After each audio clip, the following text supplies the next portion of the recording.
সঞ্চিত কর্মের পরে আরেকটি কর্ম আছে, এটা খুব ধ্যান দিয়ে শুনতে হবে, ক্রিয়ামান কর্ম। আচ্ছা, এই মুহূর্তে আপনি আপনার সমস্ত ইন্দ্রিয় মনোবুদ্ধি বৃত্তি দ্বারা যে কর্মটা এই মুহূর্তে করছেন এর নাম ক্রিয়ামান কর্ম। এই ক্রিয়ামান কর্মটা ভাগ্যের উপরে নয়। ভাগ্য যেটি নিয়ে এসছেন সেটা কম বেশি আপনাকে ভুগতে হবে, এড়াতে পারবেন না। মুক্তি হবে কিসে? বলে বর্তমান এই মুহূর্ত কর্মটা তোমাকে একটা স্বাতন্ত্র স্বাধীনতা ভগবান দিয়েছেন। এই বর্তমান সময়টা যদি তুমি সৎকর্ম, ঈশ্বর কর্ম, জীবের কল্যাণার্থে নিবেদিত কর্ম করো, তাহলে এই নূতন কর্মের দ্বারা তুমি নিজের উদ্ধার করতে পারো। এর নাম ক্রিয়ামান কর্ম। এখন যদি ওই কর্মফল ভোগের জন্যই এসে থাকি, তাহলে উদ্ধার কোনো কালে হবে না। এই কর্মফল ভোগ করতে করতেই অনন্ত জীবন, অনন্ত কল্প চলে যাবে। এই যে বিচার, এই বিচারটা, বিবেকটা ঈশ্বর এই বর্তমান ক্রিয়াকর্মের জন্য, আপনার উদ্ধারের জন্য, কর্মফল থেকে মুক্তির জন্য এই একটা সুযোগ আপনাকে দিয়েছে, একমাত্র মানুষকে, অন্য প্রাণীকে দেয়নি। যে বর্তমান কর্মটা সৎ এবং মহৎ ত্যাগের দ্বারা, ভজনের দ্বারা, তপস্যার দ্বারা, তিতিক্ষার দ্বারা তুমি নিজেকে উদ্ধার করতে পারো, এই ভার, এই বিচার তোমার উপরে দেয়া হয়েছে। আমি যদি বর্তমান জন্ম পূর্ব জন্মের কৃতকর্ম অনুসারে, সঞ্চিত কর্ম অনুসারে ভুগতে থাকি, তার আগের জন্ম কি করেছিলাম, এখন এই জগতে যেটুকু সুখ, যেটুকু সম্মান, যেটুকু প্রাপ্তি, তাহলে যদি কর্মফলই হবে, তাহলে কর্ম অনুযায়ী তো আসছি। সুকর্ম কবে করলাম আমি? পুনর্জন্ম, এটা এখন বৈজ্ঞানিক সত্য, এ আর ব্যাখ্যা করার বিষয় নয়। পুনর্জন্ম, বিবর্তনবাদ, এটি একদম বৈজ্ঞানিক সত্য। আমি বললাম আমার ধর্ম বলেছে এই যে লোকটা বস্তির পাশে জন্মে অমেদ্য খাদ্য গ্রহণ করে বিকলাঙ্গ হয়ে এই যে ভোগ করছে, এটা তার পূর্ব জন্মের কর্মফলেরই স্বরূপ। ঈশ্বর কারো ভাগ্য রচনা করে না। আমাদের ভাগ্য আমরা আমাদের কর্ম অনুসারেই রচনা করেছি। কেউ যদি বলে আমার ভাগ্য ঈশ্বর রচনা করেছে, ঈশ্বর এমন পক্ষপাতিত্ব দুষ্ট নন যে আমার ভাগ্যে অভাবই দেবেন, বঞ্চনায় দেবেন, কষ্টই দেবেন, অন্ধ করে পাঠাবেন, এরকম বিবেচনা তার থাকতে পারে না। আমার ভাগ্য ভগবান রচনা করেনি, আমার কর্মফলই আমার ভাগ্য রচনা করেছে। সুধীজন, এই জন্য আমি বললাম যে দেখুন, আপনি নাও মানতে পারেন, কিন্তু কথাগুলি একটু মনস্থির করে ভাববেন। পূর্ব যদি কোনো কর্মফল না থাকে, পাপ না থাকে, তবে ঈশ্বরের দুনিয়ায় এইভাবে বিপরীত আমাদের অবস্থান হতে পারে না। কেউ সুখী, কেউ দুঃখী হবে। এই জগৎটা কর্মফলের জগৎ, কর্মময় জগৎ। এখানে কর্মফল ভোগের জন্য আসা। যদিও তর্ক করা উচিত নয়, আমি আমারটা জানালাম, এটার উত্তর তাদের কাছে নাই। সুধীজন, ধর্ম তর্কের বিষয় নয়, এটি বিশ্বাসের বিষয়, শ্রদ্ধার বিষয়। আমি বললাম শুধু আমার সনাতন ধর্মের মানুষ এটা বিশ্বাস করে আমাদের পুনর্জন্ম আছে। গীতায় স্বয়ং ভগবান বলছেন, বহুমেবে ব্যতীতানি জন্মানি তাবর্জুন। ভগবান শ্রীকৃষ্ণ বলছেন, অর্জুন তুমি আমি বহুবার এ জগতে জন্মগ্রহণ করেছি, মায়ার দ্বারা তোমার সে স্মৃতি নাই। ভগবানের কথা উপেক্ষা করবেন? উপেক্ষা করার কিছু নাই। এবং আমাদের পুনর্জন্ম শাস্ত্র সম্মত। সুধীজন, এখন ভাগ্য নিয়ে বলছিলাম। কর্ম তিন প্রকারের। একটি হলো সঞ্চিত, আমি পূর্ব জন্মে যেরূপ কর্ম করেছি, অনুকূল বা প্রতিকূল, সৎ বা অসৎ, সেই অনন্ত জন্মের অনন্ত কর্মফলগুলো ভগবান সাক্ষী স্বরূপ লিপিবদ্ধ করে রেখেছেন, সঞ্চিত করে রেখেছেন। এর নাম সঞ্চিত কর্ম। আমি যখন মাতৃজঠরে আসি, তখন অনন্ত জন্মের কর্মফল যুক্ত সঞ্চিত কর্মের এক বিন্দু আমার সাথে আসে, তাই ভোগ করি আমি জগতে এসে। সবটুকু এক জন্মে ভোগ আমরা করতে পারবো না, কিঞ্চিত সঞ্চিত কর্ম আমাদের সাথে দিয়ে দেয়। আচ্ছা, কেউ যদি বলে এইখানেই তো ভাগ্যবাদীরা জিতে গেল, আমার পূর্ব সঞ্চিত কর্মফল নিয়ে জগতে এসে আমি ভোগ করছি, এতে তো ভোগ করতে হবে, কর্মফলের উপরে কিছু করার নেই। ভগবান বলছে তা নয়। যদি পূর্বজন্মের কৃত কর্মফল ভোগ করতেই তোমাকে আসতে হয়, এর আগের জন্ম কি করেছো? কার বাজে ওটা? এখানে মোবাইলটা না বাজাই উচিত। যন্ত্র দানবের যন্ত্রণা এখানে মানায় না। এগুলো একটু সুইচ অফ করে রাখুন। সারা দিন তো ওই ব্যবহার চলে, এখানে এটা উচিত নয়। সুধীজন, ধ্যান দিন আমি যদি বর্তমান জন্ম পূর্বজন্মের কৃতকর্ম অনুসারে, সঞ্চিত কর্ম অনুসারে ভুগতে থাকি, তার আগের জন্ম কি করেছিলাম, এখন এই জগতে যেটুকু সুখ, যেটুকু সম্মান, যেটুকু প্রাপ্তি, তাহলে যদি কর্মফলই হবে তাহলে কর্ম অনুযায়ী তো আসছি। সুকর্ম কবে করলাম আমি? ভগবান বলছেন না, সঞ্চিত কর্মের পরে আরেকটি কর্ম আছে, এটা খুব ধ্যান দিয়ে শুনতে হবে, ক্রিয়ামান কর্ম। আচ্ছা, এই মুহূর্তে আপনি আপনার সমস্ত ইন্দ্রিয়, মনোবুদ্ধি, বৃত্তি দ্বারা যে কর্মটা এই মুহূর্তে করছেন এর নাম ক্রিয়ামান কর্ম। এই ক্রিয়ামান কর্মটা ভাগ্যের উপরে নয়।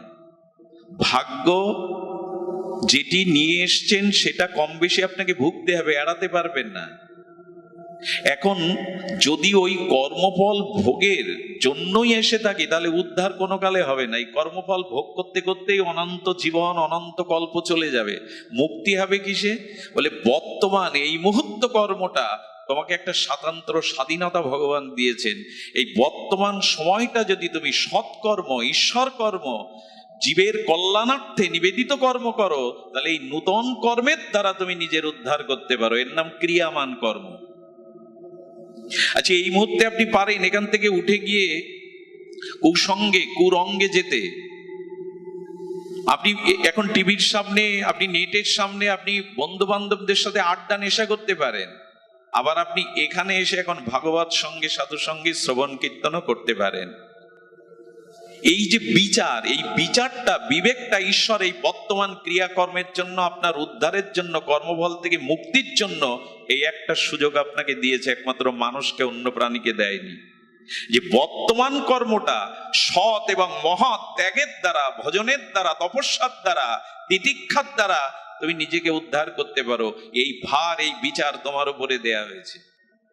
এই জন্য বর্তমান ক্রিয়ামান কর্মটা সৎ করুন।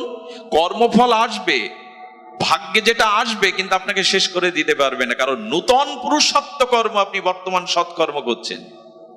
কি করে বোঝাই বলুন তো? এটা বোঝানোও কঠিন, বোঝাও আরো কঠিন। এই ক্রিয়ামান কর্মটা আপনার হাতে। আমি মধ্যাহ্নে বলছিলাম এক জায়গায়, গীতা হলো বুদ্ধিযোগের শাস্ত্র। গীতায় ধ্যানযোগ আছে, কর্মযোগ আছে, মোক্ষযোগ আছে, ভক্তিযোগ আছে, কিন্তু 4 জায়গায় ভগবান গীতাতে বুদ্ধিযোগ শব্দটা উল্লেখ করেছেন। মানুষের এই বুদ্ধি এমন একটা বিশুদ্ধ ভগবান তাকে দিয়েছেন, এই বুদ্ধি এবং বিচারের দ্বারা, এই বুদ্ধি এবং বিচারের দ্বারা মানুষ নিজের কল্যাণ করতে পারে, নিজের উদ্ধার করতে পারে। কর্মফল এলেও তাকে শেষ করতে পারবে না। ভগবান এই জন্য বললেন বুদ্ধিযোগটা কাজে লাগাও, বুদ্ধিযোগটা কাজে লাগাও। বুদ্ধি বা বিচার কাকে বলে?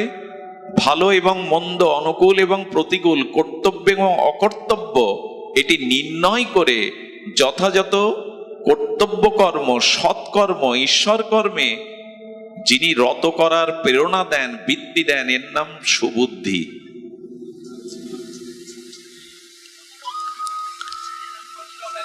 এর নাম সুবুদ্ধি। মোবাইল তো বাজবেই। ভগবান শ্রীকৃষ্ণ শয়নে, স্বপনে, জাগরণে, স্নানে সবসময় বাঁশি রাখতেন, বাঁশি ছাড়তেন না। ঘুমানোর সময় যশোদা দেখতেন ওনার কোমরে বাঁশি আছে। আমরাও একটা জিনিস রাখি এখন, শয়নে, স্বপনে, জাগরণে, বালিশের মধ্যে, বুকের মধ্যে।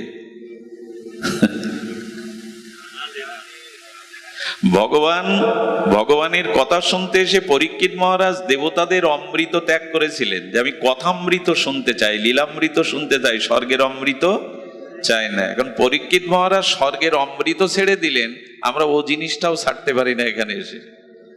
আমাদের আর কি হবে? ভগবানের কথামৃতের জন্য স্বর্গের অমৃত ত্যাগ করে দিল পরীক্ষিত। বলে ও পেয়ে আয়ু বাড়বে, তাতে কৃষ্ণ ভক্তি হবে না, আমার উদ্ধার হবে না, ও পেয়ে কি করব আমি?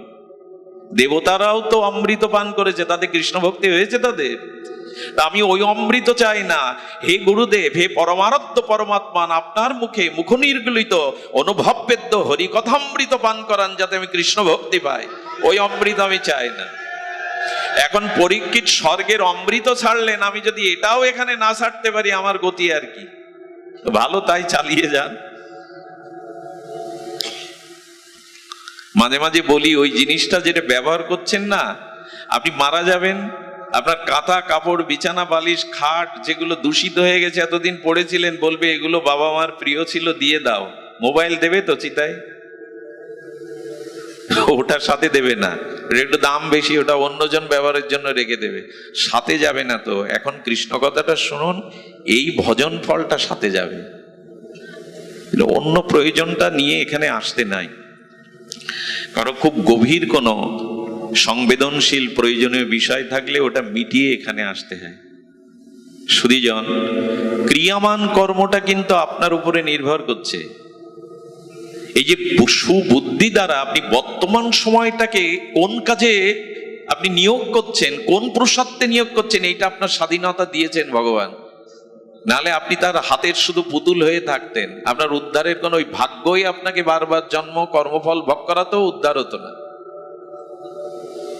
দেখুন, বুদ্ধি যদি আপনি সুবুদ্ধি বিচারের দ্বারা বর্তমান কর্মটা সুমঙ্গলময় ঈশ্বরের সমর্পিত না করতে পারেন, সৎকর্ম কোনো কালেই কিন্তু নিস্তার নেই।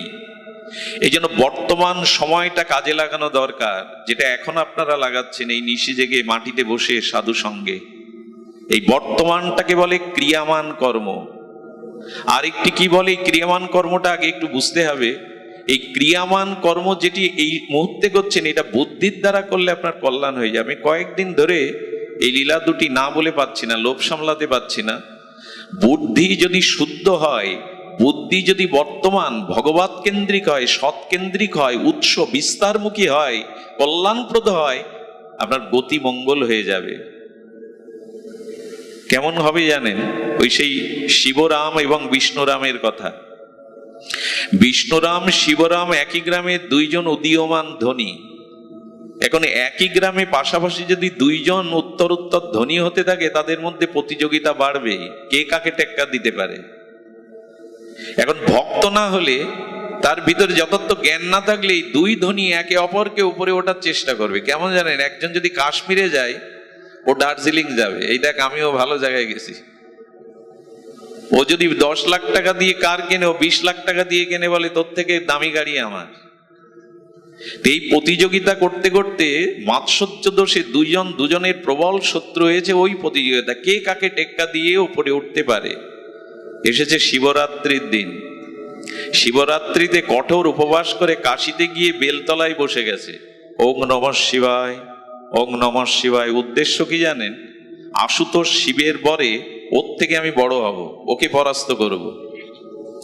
দেখুন, ভগবানের কাছে নিয়ে কারো সর্বনাশের চিন্তা, কারো ক্ষতির চিন্তা বা নিজের কোনো স্বার্থের চিন্তা নিয়ে ভগবানের কাছে যাবেন না, আমি অনুরোধ করছি। যাবেন না। এই জন্য এর দ্বারা আপনার ঈশ্বরের অস্তিত্বে, বিশ্বাসে, শ্রদ্ধা ধীরে ধীরে নষ্ট হবে। বরঞ্চ আপনি ঈশ্বর মানেন না, ভালো কথা, নাস্তিক। যদি কখনো কোনো কারণে আপনার ঈশ্বর বিশ্বাস এসে যায়, তবে নাস্তিকের ঈশ্বর বিশ্বাস এলে রত্নাকর বাল্মীকি হয়ে যায়। তাদের খুব দৃঢ় বিশ্বাস আছে ঈশ্বরে। আর যারা কামনা বাসনা নিয়ে ভগবানের ভজন করে, বারবার যায়, ছেলের চাকরি চায়, মেয়ের জামাই চায়, নিজের অসুখ সারতে চায়, কর্মফলে যদি তার ওগুলি নিরাময় না থাকে, তবে আশাপ্রদ ফল না পেয়ে ধীরে ধীরে তার ঈশ্বরের প্রতি আস্থা, বিশ্বাস, শ্রদ্ধা কমে যাবে। আচ্ছা, উপাসনা মানে তো ঈশ্বরের নিকটে যাওয়া। উপযুক্ত আসনা ইতি উপাসনা, অর্থাৎ ঈশ্বরের নৈকট্যে অবস্থান করার নাম উপাসনা। আমি মন্দিরে গেলাম, ভগবানের চরণে কাঁদছি আর বলছি ছেলের চাকরি দাও। আমি কি ভগবানের উপাসনায় গেলাম, না ছেলের চাকরির কাছে গেলাম?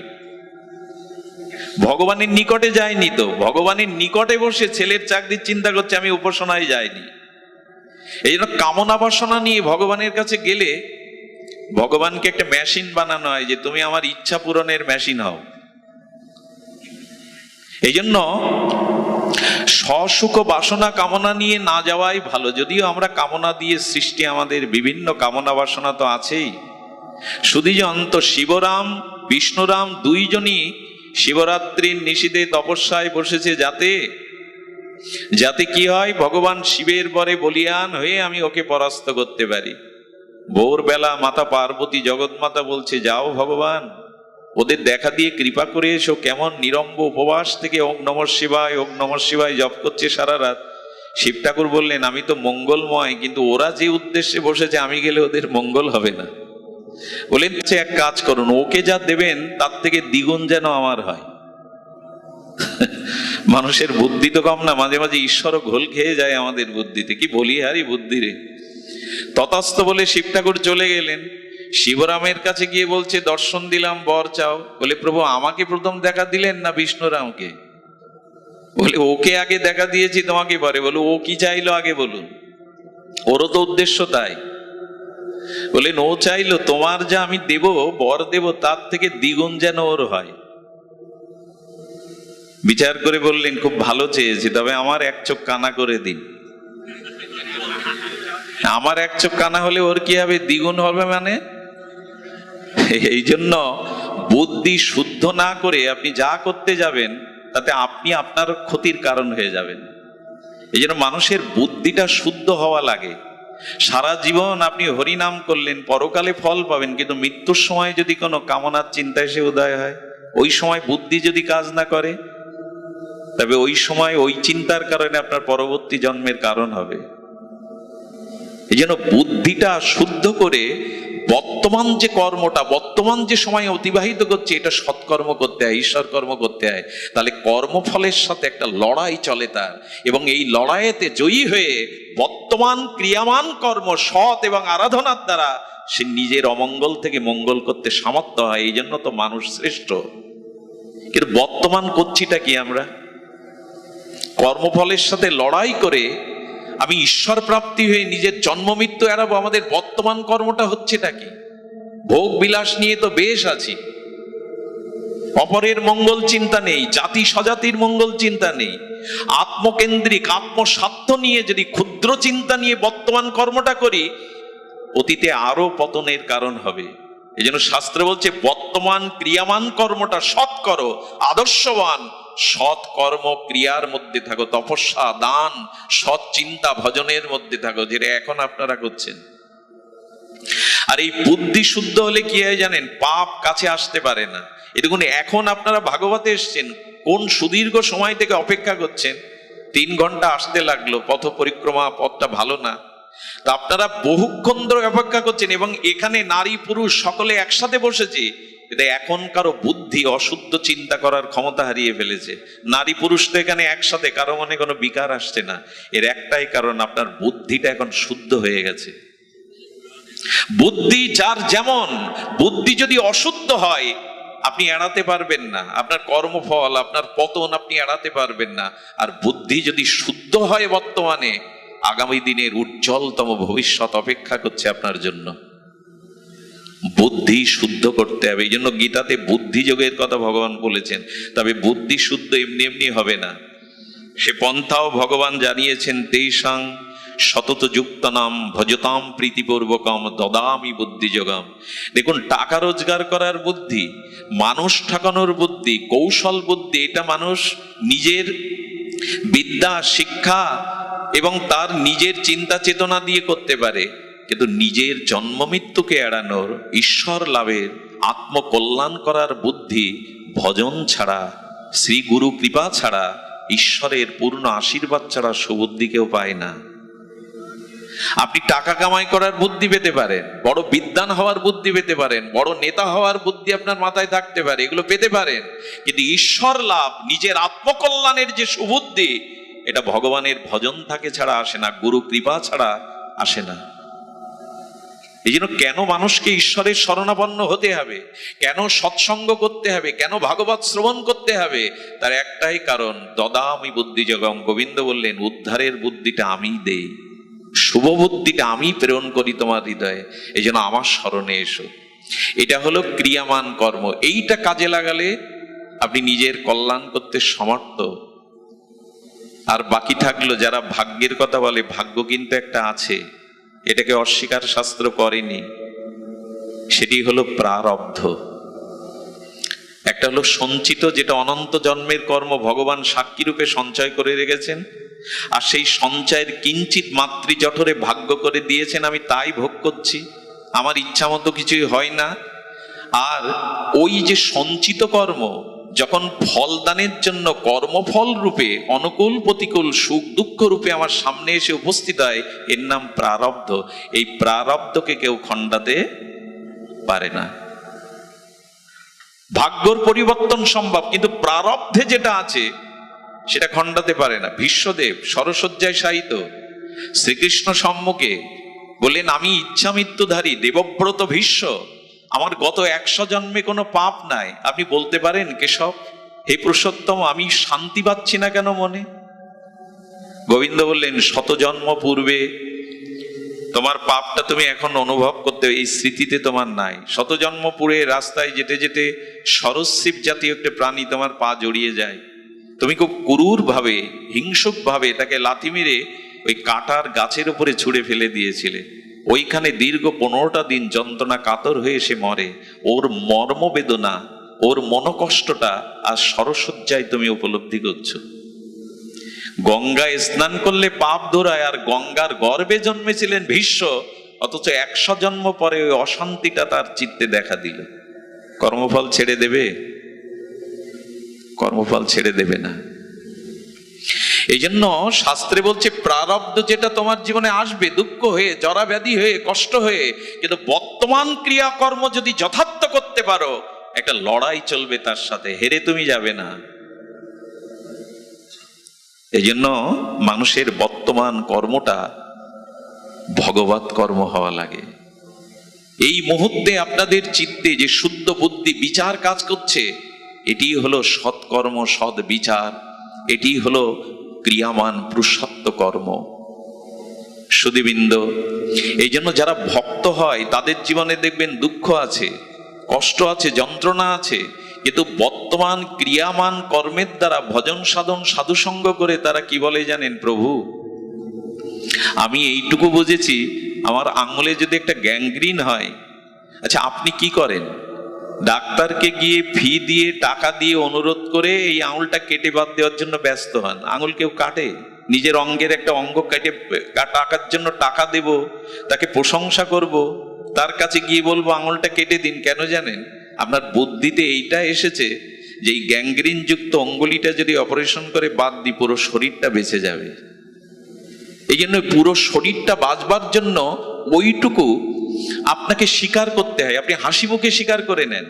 তেমনি যিনি ভগবানের ভজন করেন, বর্তমান সময়টা সুবুদ্ধি বিচারের দ্বারা, ন্যায়, সৎ, আদর্শ, দয়া, তপস্যার দ্বারা কর্ম করেন, এই কর্ম করতে করতে, ভজন করতে করতে তার জীবনে যদি ওই প্রারব্ধ ভাগ্যের দরুন কোনো কর্মফল আসে, তখন সে ঈশ্বরকে বলতে চায়, প্রভু ভোগটা হয়ে যাক।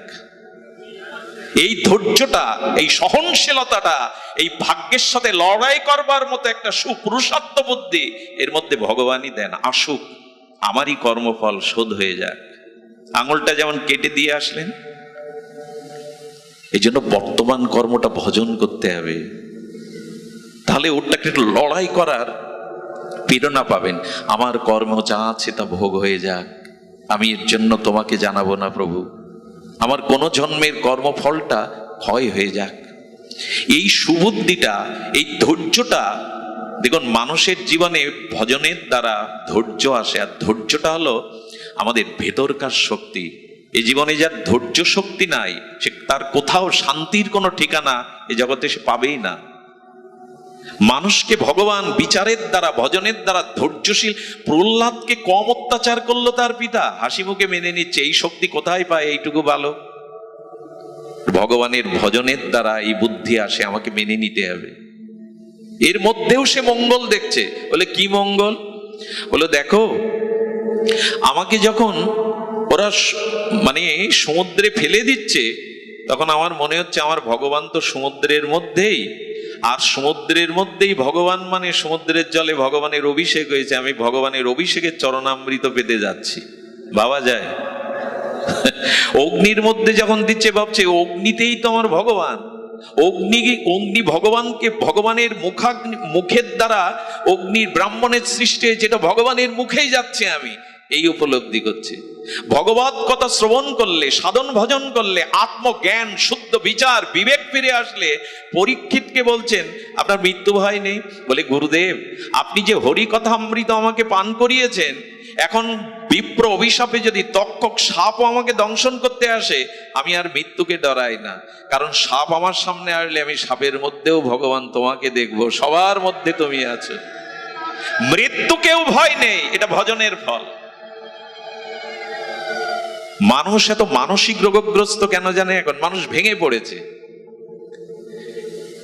বর্তমান বাংলাদেশে প্রায় 30% নরনারী মানসিক বিকারগ্রস্ত। সে নিজেই জানে না সে মানসিক রোগী। এর একটাই কারণ, সৎচিন্তা, ভগবানের ধ্যান, সাধুসঙ্গ, সৎকর্ম, সৃজনশীল কর্মে আমরা রত নেই। আপনি যত ভগবত ভজন করবেন, যত ভগবানের সৎকর্মাদি জগতে করবেন, দান ধ্যান তপস্যা, তত আপনার ভিতরে সহন ক্ষমতা, ধৈর্য ক্ষমতা দেবে। যে পরিস্থিতি আসুক তার নিয়ন্ত্রণের একটা ক্ষমতা ভগবানই আপনাকে দিয়ে দেবে। এই জন্য ভাগ্যের দোহাই দিয়ে যেন বর্তমান সময়টা অলসে না কাটায়। আমরা অনেকেই ভাগ্যবাদী হয়ে পড়ে রয়েছি, যা করার তিনি করেন, ভাগ্যে যা আছে তাই হবে। এটা ভক্তের কথা না, এটা ভজনশীল সাধকের কথা না। আসুক বিপদ, আসুক সংকট, তোমার নাম নিয়ে আমি তার সামনে দাঁড়াবো, বলবো এসো আমার প্রারব্ধটা ভোগে নিয়ে যাও। আর ভগবানের কাছ থেকে তারা কি আশা করে জানেন? সারা রাত সন্তানটা একটা ফোড়ার কারণে যন্ত্রণায় কাতরেছে, সকালবেলা উঠে প্রতিবেশিনীকে নিয়ে মা বলে ওর হাত পাটা চেপে ধরো। ওই ফোড়াটা মা যখন গালতে যায়, চিৎকার করে অবুঝ সন্তান ভুল বোঝে মা আমাকে কত যন্ত্রণা দিচ্ছে, কত কষ্ট দিচ্ছে। এই মা না রাক্ষসী? সন্তানের বোধ, বুদ্ধি, চেতনা এখনো বুঝতে পারার মতো উন্নত হয়নি যে মা আমার নিরাময়ের জন্য, মা আমার ব্যথা কমানোর জন্য এই ব্যথাটা দিচ্ছে। আসলে মার উদ্দেশ্য কি? সন্তানকে ব্যথা দেওয়া? মার উদ্দেশ্য ব্যথাটা থেকে নিষ্কৃতি দেওয়া। সুধীজন ভক্ত তাই মনে করে যে ব্যথাটা আসছে ভগবান, এটা আমার মঙ্গলের জন্য, মঙ্গল বলেই তো ব্যথাটা তুমি আমায় দিচ্ছ। এই বোধটা, এই বুদ্ধিটা, আগেই বলেছি ভজন ছাড়া আসবে না। এই জন্য দয়া করে, সময় কিন্তু চলে যাচ্ছে, প্রতিটি ক্ষণ, প্রতিটি পল, প্রতিটি মুহূর্ত কিন্তু চলে যাচ্ছে, আর সুযোগ নাও পেতে পারেন। আগামী জন্মে আপনি মানুষ হয়ে জন্মাবেন, এরকম বিচার বিবেক পাবেন, এরকম ভেবে থাকলে ভুল হবে।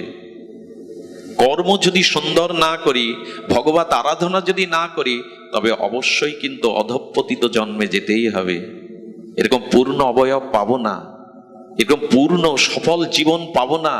তাই বর্তমান সময়টা প্রতিক্ষণ আয়ু ফুরিয়ে যাচ্ছে, কাল গ্রাস করে নিচ্ছে, কাজে লাগান। কাজে না লাগালে কিন্তু আগামী জন্মে এই সুযোগ পাবো না। শুকর কুকুরে জন্মাতে হতে পারে, তীর্যকজনিতে জন্মাতে হতে পারে। কি করার আছে তখন আমার? আমি যদি এর পরের জন্মে রেল বস্তিতে জন্মাই, ওই ঝুপড়ির মধ্যে অমেদ্য গন্ধ মলমূত্রের মধ্যে, কি করার আছে আমার?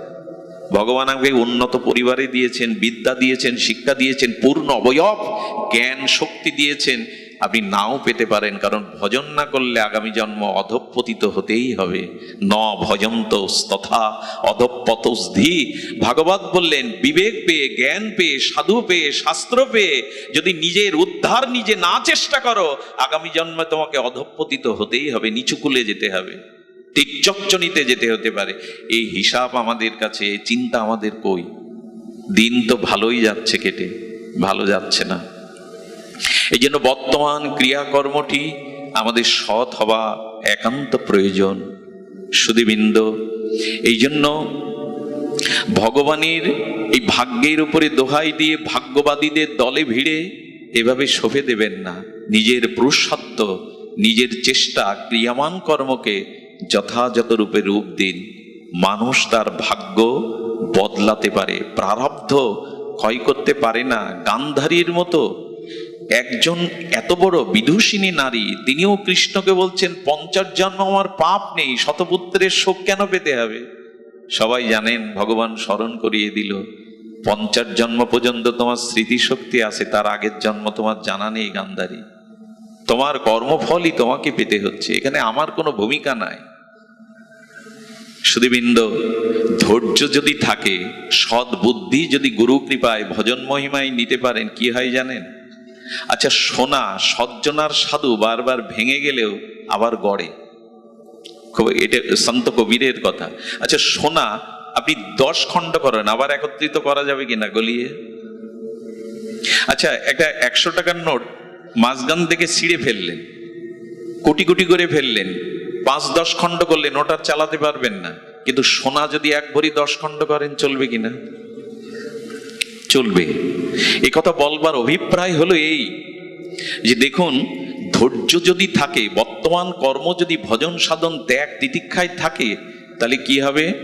বলছেন যে সাধু যারা, সজ্জন যারা, সোনা এগুলো বারবার ভাঙলে তারা আবার নিজেকে গড়তে পারে। সাধুর বিপদ আসে না এমন নয়, সাধুর জীবনে কলঙ্ক আসে না, অপমান আসে না এমন নাই, কিন্তু তিনি শেষ হয়ে যান না, আবার উঠে দাঁড়ান, আবার তিনি নিজেকে জয় করেন। কিন্তু কুমোর, দুর্জন আর মাটির পোড়া ভাণ্ড এ একবার ভেঙে গেলে, আচ্ছা মাটিতে যে ভাণ্ড কলসি তৈরি হলো, ওটা চাকে পোড়ালো, ওর পর ভেঙে গেলে আবার গড়া যাবে তো? ওই দিয়ে গড়া যাবে তো? তেমন দুর্জন যারা, দুষ্টবুদ্ধি যারা, দুর্জন যারা, এরা একবার ভাঙলে এরা নিজেকে গড়তে পারে না। তার সব থেকে বড় প্রমাণ দুর্যোধন। নিজেকে সংশোধন করতে পারলো বাবা? আচ্ছা, আমরা ভগবান ভগবান করছি, ভগবান শ্রীকৃষ্ণ একবার না কয়েকবার দুর্যোধনকে হিতোপদেশ দিতে গেছে। স্বয়ং ভগবান দুর্যোধনের দুর্বুদ্ধি শোধরালো। দুর্জন কখনো গড়ে না। কুমোরের মাটির কলসি, পোড়ানো কলসি একবার ভেঙে গেলে ওই কলসি থেকে আর কলসি তৈরি করতে পারবেন না, কিন্তু সোনার কলসি ভেঙে গেলে ওর থেকে আবার সোনার কলসি নির্মাণ করতে পারবেন। সজ্জন ভগবৎজন বারবার ভেঙে গেলেও আবার উঠে দাঁড়ায়। নমে ভক্তা প্রণশ্যতি, আমার ভক্তের বিনাশ নাই, আবার উঠে দাঁড়ায় সে। কিন্তু দুর্জন, দুর্যোধন এবং মাটির পোড়া কলস ভেঙে গেলে আর গড়ে না, আর উঠে দাঁড়ায় না। দয়া করে এই জন্য দুর্জনের পাল্লায় পড়বেন না। আচ্ছা, একটা প্রশ্ন কাল থেকে আমার মাথায় ঘুরপাক করছে, এরকম আসরে বলা যায়? আচ্ছা, আমরা ভগবান ভুলে যাই কেন, কুকর্মে রত হই কেন? এই প্রশ্নের উত্তর কি? আমার জ্ঞান আছে, বিবেক আছে, ভালো মন্দ তো বুঝি। পিঁপড়ের সামনে বিষ আর মধু দেন, কোথায় যাবে ও? ওর এই বিবেকটা আছে না যেটা বিষ আর এটা মধু? চিনি আর বালি মিশিয়ে দেন, পিঁপড়ে ছেড়ে দেন, কোথায় যাবে? দুধ আর জল মিশিয়ে দেন, রাজহাঁস কোনটা নেবে? ওদের বুদ্ধি নেই, ওদের জ্ঞান নেই। 10 মাইল দূর থেকে একটা শগুন চিল বুঝতে পারে কোনটা মরা আর কোনটা জীবিত। মরার পাশে জীবিত শুয়ে থাকলে ওরা বুঝতে পারে, ওরা জীবিত যে তার বুকে একবারও ভুল করে বসবে না। ওদের বিবেক নেই। প্রত্যেক মানুষের তো একটু বুদ্ধি বিবেক ভগবান দিয়েছেন, কিন্তু আমরা ভগবানকে ভুলে যাই কেন, অসৎকর্মে যাই। খুব মার্মিক কথা, যদি শোনেন হৃদয় পুলকিত হবে, হর্ষান্বিত হবে, দুপায়ে এগিয়ে যেতে পারবেন ভগবত পথে। রামচরিত মানসে তুলসীদাস গোস্বামী 4টে কারণ দেখিয়েছেন ভগবানকে ভুলে যাওয়ার। খুব মার্মিক কথা। আজকের অনুষ্ঠানে একটি সার মৌলিক সিদ্ধান্ত কথা, কেন ভুলে যায়? জগতে এত কিছু দেখছি, মানুষের রোগ শোক জরা ব্যাধি ধ্বংস, তারপরেও কেন ভগবানকে ভুলে যায়, মঙ্গল থেকে অমঙ্গলের পথে যায়? এর কারণের দৃষ্টান্ত রামচরিত মানসে এসেছেন সুগ্রীবের চরিত্র। সুগ্রীবকে তার বড় ভ্রাতা বালি তাকে প্রহার করে, তাকে আঘাত করে, বিতাড়িত করে তার রাজ্য সিংহাসন কেড়ে নিলেন, তার স্ত্রীকেও জোর করে কেড়ে নিলেন। নিয়েছেন কিনা সুগ্রীবের? সুগ্রীব সর্বহারা, যেখানে পাবে বালি পিটিয়ে মারবে। ঋষি সিংহ পর্বতে গিয়ে গেছে কেন? ওখানে বালি যায় না। ওর কোন অভিশাপ বা কি কারণ আছে, আমরাও কারণ খুঁজবো না, ওইখানে যায় না। ওইখানে বসে বসে নিজের হতাশার দিন গুনছে। সুধীজন, হনুমানজি রঘুপতি রাঘবেন্দ্র সরকারের সাথে সুগ্রীবের বন্ধুত্ব করিয়ে দিয়েছিলেন। আমি বলবো কি, যদি দুর্ভাগ্য এসে থাকে জীবনে, তবে হনুমানের মতো সৎসঙ্গ ছাড়বেন না। সব হারা হলেও সজ্জনের সঙ্গ রাখুন, ওই একদিন ভগবানের সাথে আপনাকে জুড়ে দেবে। সুগ্রীব সব হারা হয়েছিল, রাজ্য, স্ত্রী, পুত্র, সৌভাগ্য, কিন্তু হনুমানকে কাছ থেকে ছাড়েননি। এই ভক্ত হনুমানই প্রভুর সাথে সুগ্রীবের মতো হতচ্ছাড়ার সাথে বন্ধুত্ব হয় ভগবানের। আচ্ছা, ভগবান সীতা উদ্ধারের মতো শক্তি সুগ্রীবের নাই, বালির আছে। কারণ বালির কাছে রাবণ বহুবার পরাস্ত হয়েছে। সেই বালিকে বধ করে তুমি সুগ্রীবকে বন্ধু করতে গেলে কেন? এর কারণ দেখুন, কারণ ভক্তের প্রতি ভগবানের বিশেষ দৃষ্টি থাকে। হনুমানের কারণে এত প্রিয় হয়েছিল সুগ্রীব। এই জন্য সব ছেড়ে চলে যাক, ভাগ্য সৌভাগ্য ছেড়ে চলে যাক, কিন্তু ভক্ত সঙ্গটা ছাড়বেন না। ওই একদিন আবার আপনাকে জুড়ে দেবে ভগবানের সাথে। এটাই সজ্জন বারবার ভেঙে যায়, সোনা বারবার ভেঙে যায়, আবার গড়ে। মাটির পোড়া কলস ভেঙে গেলে আর গড়ে না, দুর্জন কখনো গড়ে না, সজ্জন সাধুজনই গড়ে। সুধীজন, এই জন্য সুগ্রীবের সাথে বন্ধুত্ব করালেন। সুগ্রীবের বালিকে বধ করে সুগ্রীবের রাজ সিংহাসন দিলেন, রাজত্ব দিলেন, সম্পদ ফিরিয়ে দিলেন, তারা রূপে তার স্ত্রীকে ফিরিয়ে দিলেন। সর্বস্ব সিংহাসন দেওয়ার পরে আবেগে সুগ্রীব বলছে, প্রভু এত দয়ালু তুমি, এত কৃপা তোমার, সব ফিরিয়ে দিলে, রাজ্য, স্ত্রী, সম্পদ, পদমর্যাদা, আর আমাকে বুকে টেনে নিয়ে বন্ধুর মর্যাদা দিলে। সীতা উদ্ধার না পর্যন্ত আমি ভালো করে ঘুমাবো না, আমার প্রতিটি নিঃশ্বাস প্রশ্বাস সীতা উদ্ধারে কাজে লাগবে। কিন্তু যেই রাজ্যের রাজা হলেন, 4 মাস আর রামের খোঁজই নেয়নি। নাচ গান রানী রাজ্য পেয়ে পুরো রামের কথা 4 মাসই তার মনে নেই। রাম একদিন সকালে, বর্ষাকালে এসেছিল, বলল রাজ্যে যাও, বর্ষাকালটা চলে গেলে আমরা সবাই সীতার অন্বেষণ করবো। আর ওই বর্ষাকালে মজ মস্তি করতে গিয়ে, নাচ গান এই পান করতে গিয়ে, ভোগ বিলাসে সুগ্রীব বিমালম রামকে ভুলে গেল। চিন্তা করা যায়? বললেন আমাদের দশাও তাই। মনুষ্য জন্ম দিলেন, গীতা ভাগবত দিলেন, সনাতন ধর্মে জন্ম দিলেন, এত মঠ মন্দির দিলেন, এত সাধু সন্ত ভগবান অবতার রূপে এলেন। এই ধর্মে এত বিবেক প্রধান হয়ে, এত শাস্ত্র প্রধান হয়ে আমরাও সুগ্রীবের মতো ভগবানকে, এর কারণ কি? এর কারণ অনুসন্ধান করতে হবে। আমরা কেন ভুলে গেলাম? দেখুন, আমরাও কিন্তু সুগ্রীবের মতো মাতৃগর্ভে কথা দিয়ে এসেছিলাম, প্রভু জগতে গিয়ে তোমায় বলবো না। এই কথা কীর্তনীয়ারা খুব সুন্দর করে চোখের জলে বুঝিয়ে বুঝিয়ে বলে। আমার অত হয়তো ভাব ভক্তি নাই, তবু যেটা বলছি একটু সহজ করে। আমরাও কথা দিয়ে এসেছিলাম, এই হাত তোমার কাজে লাগাবো, এই মাথা সবার মধ্যে তুমি আছো, এই জন্য তোমাকে দেখে নত করব। এই হাত সৎকর্ম ভগবত কর্ম তোমার উপাসনায় লাগাবো। এই চোখ দিয়ে কুদৃশ্য নয়, সুদৃশ্যই দেখবো, ভক্তকে দেখবো, ভগবানের বিগ্রহকে দেখবো, সজ্জনকে দেখবো। এই পা দিয়ে যেখানে হরিকথা, যেখানে ভগবত ধাম তোমার লীলাক্ষেত্র, সেখানে হেঁটে যাব। এই বক্ষ দিয়ে তোমার অনুভববেদ্য শুদ্ধ অনুরাগী ভক্তের ছোঁয়া নেব। সুধীজন, এই কান দিয়ে তোমার গুণগাথা ছাড়া আন কথা, পরনিন্দা পরচর্চা শুনবো না। এই নাসিকা দিয়ে মন্দিরের পুত পবিত্র ধূপের গন্ধ, আরতির গন্ধ, পুষ্প চন্দন চর্চিত গন্ধ নেব। সব কথা দেওয়া ছিল, এই জন্য ইন্দ্রগুলো ভগবান দিয়েছিলেন। আচ্ছা, মানুষের ছাড়া অন্য প্রাণীর হাত দেননি ভগবান, কারণ কি? সবাই পা দিয়েই হাতের কাজ করে। কারণ মানুষকে ভগবান এত উন্নত করে পাঠিয়েছেন, হাতটা কেবল মানুষকেই দিয়েছেন। কারণ এই হাত শ্রেষ্ঠ কর্মের জন্য, ভগবত কর্মের জন্য, মানুষের কল্যাণের জন্য। পশুদের এই হাত দেননি, তারা পা দিয়েই হাতের কাজ করে। জিহ্বাটা সবার আছে, কৃষ্ণ বলতে পারে না। কুকুর শুকর গুলো চিৎকার করেও কৃষ্ণ বলতে পারে না। আমি পাপী হলেও কৃষ্ণ বলতে পারি, রাম বলতে পারি। এগুলো দিয়েছেন এমনি এমনি না, এগুলো দিয়েছেন ভগবান তার কাজে লাগার জন্য, নিজের উদ্ধারের জন্য। কিন্তু কাজে লাগালাম কই? সুগ্রীবের মতো ভুলে গেলাম। ভুলে যাওয়ার 4টি কারণ বলেছেন, অপেক্ষা না করে আপনাদের জানাই। 4টি কারণ হলো রাজ্য, কোষ, পুর, নারী। শব্দগুলো মৈথিলি ভাষায়, আমি ব্যাখ্যা করে জানাচ্ছি। রাজ্য, কোষ, পুর, নারী, এই 4টের কারণে সুগ্রীবের মতো আমরাও ভগবানকে ভুলে যাই। প্রথমে বলি রাজ্য। রাজ্য পেলে ভগবানকে ভুলে যায়, এটা ঠিক না। প্রহ্লাদ মহারাজ তো রাজা হয়েছিলেন, ধ্রুবও তো রাজা হয়েছিলেন, হয়েছিলেন না? রাম তো নিজেই রাজা হয়েছিলেন, ভগবান। এমনকি অম্বরীশ মহারাজও মহারাজ হয়েছিলেন, কই সে তো বলেনি। আসলে এখানে রাজ্য বলতে পদ, খুব ধ্যান দিয়ে শুনতে হবে। রাজ্য বলতে বড় পদমর্যাদা।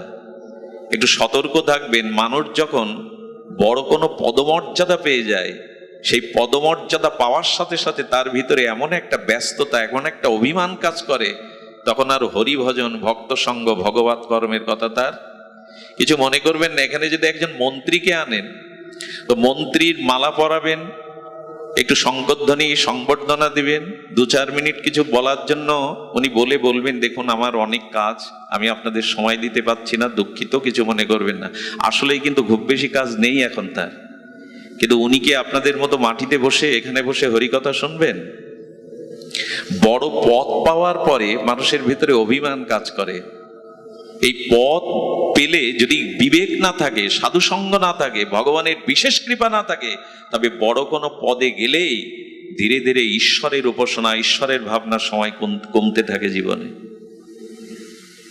এখানে রাজ্য বলতে পদ বলা হয়েছে, কিন্তু এই কথাগুলি কাদের জন্য? এই যে বললাম, যাদের সৎসঙ্গ, সদ্গুরুদেবের কৃপা হয়নি, তারা যদি পদ পায়, এই পদমর্যাদায় ধীরে ধীরে ভুলতে থাকে, তখন নিজের ভিতরে অভিমান, বড়ত্ব চলে আসে। এটা চারিদিকে চোখ খোলা রাখলে দেখতে পাবেন, তবে সবার জন্য না। সুধীজন, এখানে জজ আছেন, এখানে প্রফেসর কোন আছেন আমার সামনে, তার বর্তমানে জজ, বর্তমানে অনেক প্রফেসরে, আমি তাদের পরিচয় তুলে ধরবো না। এখানে একজন জজ আছেন, তিনি বসে বসে মাটিতে পাঠ শুনছেন। কেউ কেউ আছে পদ পেলে মনে করে আরো দৈন্য আসে তার জীবনে, আরো বিনয় আসে এই জন্য যে আমাকে উদ্ধার হতে হবে। বিশেষ সদ্গুরুর কৃপা, সৎসঙ্গ পেলে, পদ পেলেও মানুষ ভুলে যায় না।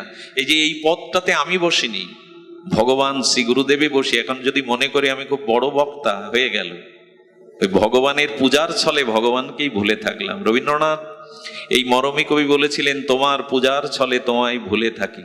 বড় পদ পেলে তখন পূজার নাম করে তোমাকে ভুলে যাওয়ার চেষ্টা করি। সুধীজন, দ্বিতীয় হলো কোষ। কোষ মানে এই শব্দে বলা হয়েছে বহুবিধ ধন সম্পত্তি কারো জীবনে যদি এসে যায়, বহুবিধ টাকা পয়সা, ভূসম্পত্তি, প্রথমেই সে ভগবান ভুলতে থাকে। এই জন্য কারো জীবনে যদি পূর্ব কর্ম অনুসারে প্রচেষ্টার দ্বারা অর্থ সম্পদ পেয়ে থাকেন, ওটা মানব কল্যাণে, সৎকর্মে, ঈশ্বর কাজে, ভক্ত সেবায় কিছু ব্যয় করুন, নালে ওই অর্থের অভিশাপ হয়ে দেখা দেবে আপনার জীবনে।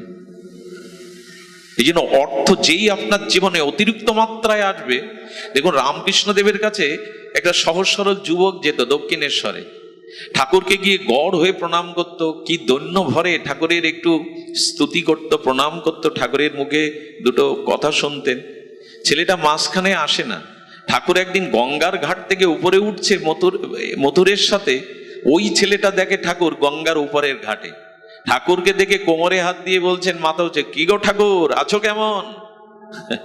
ঠাকুর মথুরকে বললেন, দেখ ওর হঠাৎ টাকা পয়সার মালিক হয়ে গেছে, এবং খোঁজ নিয়ে জানা গেল সত্যি হঠাৎ ধনী হয়ে গেছে। এই জন্য যে ধনী হয়, সে যদি দিন ও দাতা না হয়, পরোপকার, আত্মকল্যাণে অর্থ নিয়োগ না করে, ওই ধন তাকে ভগবান শুধু ভোলাবে না, ওই ধন তার সর্বনাশের কারণ হয়ে দাঁড়াবে। পৃথিবীর বড় বড় ধনীদের দিকে তাকিয়ে দেখুন পরিণতি কি। এই জন্য ধন ভগবান দিয়েছেন, আপনার কর্মের দ্বারা পেয়েছেন, একে সৎ কাজে ব্যয় করুন। কোষ যখন আসে ভগবান ভুলে যায়। তৃতীয় হলো পুর।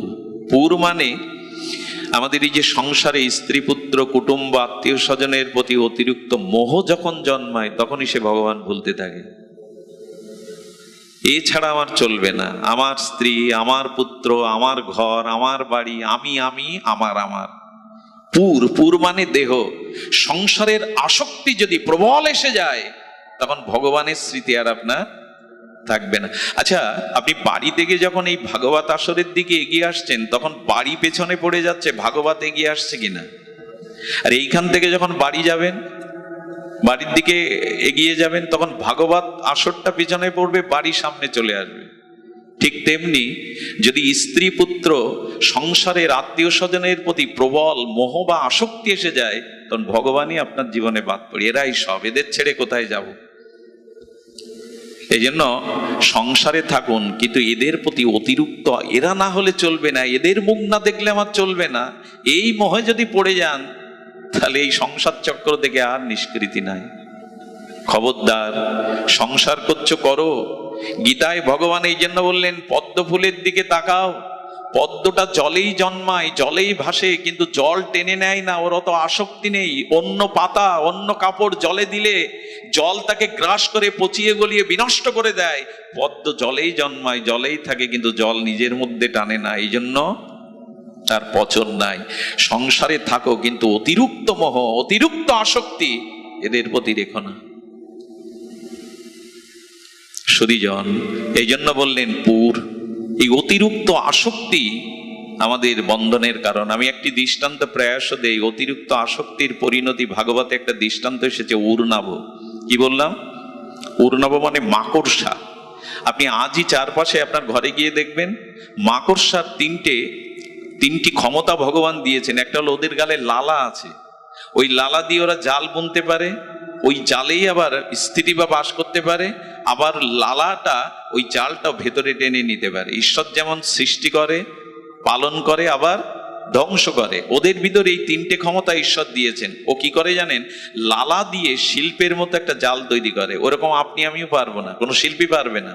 ওই জাল করে কেন জানো? সুখে থাকবো বলে, রাজত্ব তৈরি করে, এখানেই সুখে থাকবো। এবং ওর মধ্যে থাকতে থাকতে বাচ্চা কাচ্চা নিয়ে রাজত্ব করে। দুদিন পরে ওর নিজের মোহজালে আটকে ওই ওখানে মরে পড়ে থাকে, গিয়ে দেখবেন। আচ্ছা, মজার কাণ্ড কি জানেন? ও যাদের জন্য জাল বুনেছিল সুখে থাকবে বলে, ওর মরার পরে ওর শরীরের অংশগুলো ওই যাদের সৃষ্টি করেছে বাচ্চা কাচ্চা, ওরাই কুড়ে করে খায়। কোনো শুকনো উড়নাভর গায়ে হাত দিয়ে দেবেন, ওর ভেতরের কোনো পদার্থ নেই, ওরা কুড়ে খায়। যাদের প্রতি অতিরিক্ত মমতা আসক্তি জাগিয়েছে সংসারে, ওরাই ধীরে কুড়ে কুড়ে খাবে, ভগবানকে ভুলিয়ে দেবে। এই জন্য অতিরিক্ত আসক্তি ভালো না। স্ত্রী পেয়েছো, পুত্র পেয়েছো, দায়িত্ব কর্তব্য পালন করো। অত বাড়ি না ফিরলে চলবে না, তার মুখ না দেখলে চলবে না। এক বন্ধু আমাকে বলছে, জানিস আমার স্ত্রী এত সুন্দরী, এত গুণবতী, কারণ তুই কি করিস? বলো, মাঝে মাঝে অফিসে যাওয়ার আগে চাবিটা ইচ্ছা করে রেখে যায়, আরবার এসে দেখবো বলে। বাহ, এই তো জাল। সারা দিনের 500 বার তোমার সাথে কথা না বললে আমার মন সন্তুষ্ট হবে না। এই যে মোহ, এই যে পুরস্ত মোহ আপনাকে মাকড়সার জালের মতো কুড়ে করে শেষ করে দেবে। এই জন্য মাঝে মাঝে ঘর থেকে বেরোতে হয়, মাঝে মাঝে ওদের মুখ না দেখে একটু ভক্ত মুখ দেখতে হয়, একটু বেরোতে হয় ঘর থেকে। ওই চার দেয়ালের মধ্যে মোহগ্রস্ত হয়ে পড়ে থাকলে ওখানেই পড়ে থাকতে হবে মাকড়সার মতো। এই জন্য একটু সাধু সঙ্গে যাও, একটু মোহ ত্যাগ করো। চতুর্থটা হলো নারী। কটা বললাম?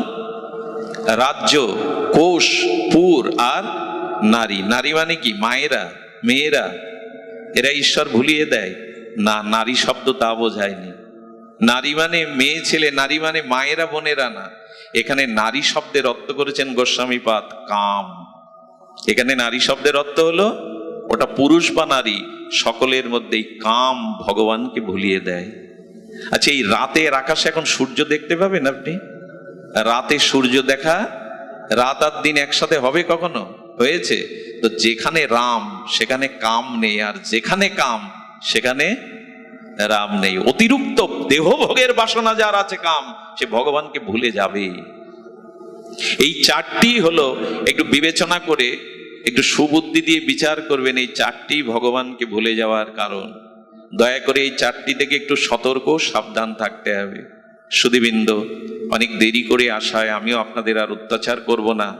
এখন এই ভাগ্যের দোহাই দিয়ে অলস হয়ে বসে না থেকে ভগবত ভজন করুন, সাধু সঙ্গ করুন, সদ্গুরুদেবের চরণাশ্রয় করুন।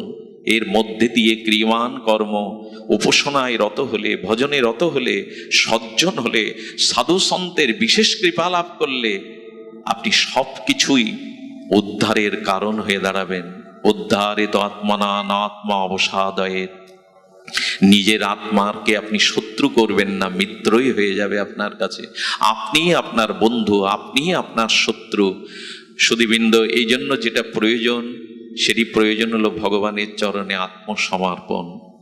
এই কথাটি বলেই পাঠ রাখছি, খুব মার্মিক কথা। এই ভগবত চরণে সুবুদ্ধি দ্বারা, বিবেকের বিচারের দ্বারা সমর্পণ করে দিন। আমি অনেকবার বলেছি এই সমর্পণের কথা। এই সমর্পণের 6টি অঙ্গ। হরি আমাদের ভক্তির অসমৃত সিন্ধুতে গোস্বামীপাদ 6টি লক্ষণ করেছেন। এই শরণাগতির 2টি লীলা কথা, একটি তত্ত্ব কথা বলেই বিশ্রাম। শরণাগতি কাকে বলে? আনুকূল্যস্য সংকল্প প্রতিকূল্যস্য বিবর্জনম রক্ষিষি তীতি বিশ্বাস গোপিত্বে বরণং তথা কার্পণ্য দোষাবাহ ইতি সর্ববিধ সমার্পণম। 6টি লক্ষণ যদি আপনার মধ্যে থাকে তবে জানবেন আপনি ভগবানের চরণে। মুখে অনেকেই বলে কি জানেন, কৃষ্ণ সমার্পণমস্তু, আমি সবকিছু কৃষ্ণতে।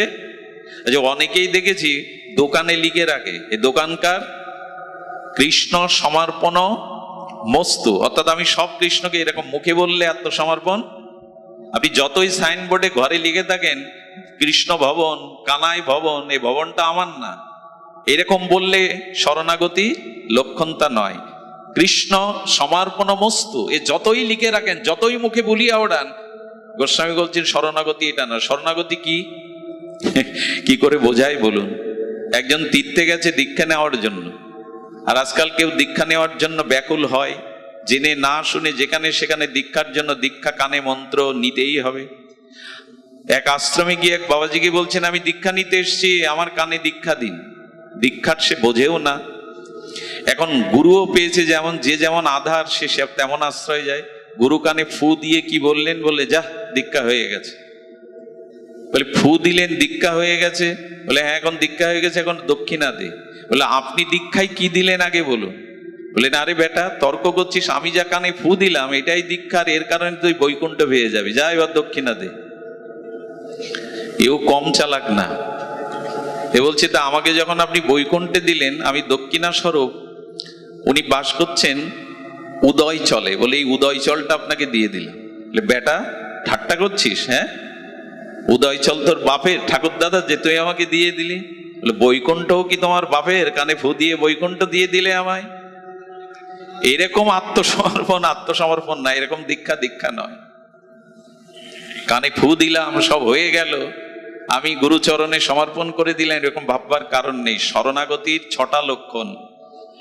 মেঘ ছাড়া বৃষ্টি হয়, লক্ষণ থাকতে হবে যে তুমি ভগবানকে নিজেকে সঁপে দিয়েছো, শুধু মুখে বললেই হবে আমি তোমার। 6টি লক্ষণে নির্ণয় হবে আপনি ভগবানের চরণে শোভেছেন কিনা।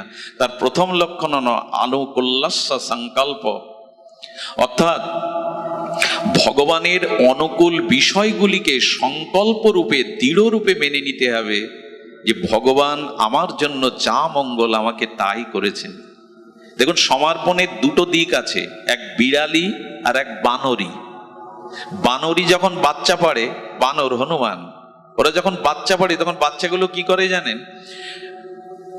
বানরি তার বানর বাচ্চাটাকে ধরে না, বাচ্চাটাই মায়ের কোল আঁকড়ে ধরে। দেখবেন হনুমান বানরের বাচ্চাগুলো মা ধরে না, বাচ্চাগুলোই মায়ের বুক জড়িয়ে ধরে। আর বানরের যা স্বভাব, লাফালাফি করতে থাকে শাখা হতে শাখান্তরে, তো ওই শাখায় লাফাতে গিয়ে বানরির বাচ্চাগুলো মাঝে মাঝে পড়ে যায়, গেলেই টাস করে চড় মারে। মারে কেন জানেন? ভালো করে ধরিসনি বলেই পড়ে গেছিস।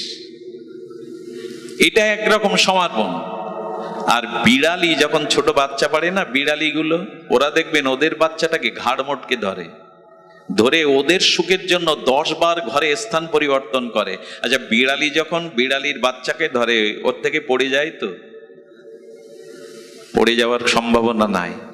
এবং এমন করে ধরে, ওই একইভাবে ইঁদুর ধরলে তার প্রাণ চলে যায়, ওইভাবে বাচ্চাকে ধরে, কিন্তু দাঁতের দাগও ওই স্পর্শ পায় না। ঠিক আত্মসমর্পণটা কেমন? ভগবান আমি তোমায় বহুবার ধরতে গেছি, বারবার ওই বানরের বাচ্চার মতো পড়ে গেছি, কিন্তু এবার তুমি আমায় ধরো, বিড়ালির মতো তুমি আমায় ধরো, তাহলে আর আমি পড়বো না।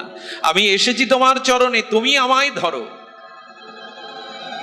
আত্মসমর্পণটা কি? তুমি যে ওই যে বিড়ালির বাচ্চাটাকে ছায়ের গাদায়, কখনো পালঙ্কে, কখনো আলমারির উপরে রাখে, যেখানে রাখে বিড়ালির বাচ্চা মনে করে আমার সুখ হবে বলে আমাকে ভালো জায়গায় মা রেখেছেন। ঠিক জীবনে যে পরিস্থিতি আসে, হে ভগবান এটা তোমার দান, তোমার করুণা, এই ভগবানের সংকল্পকে দৃঢ় রূপে মেনে নেওয়ার নামই হলো আত্মসমর্পণ।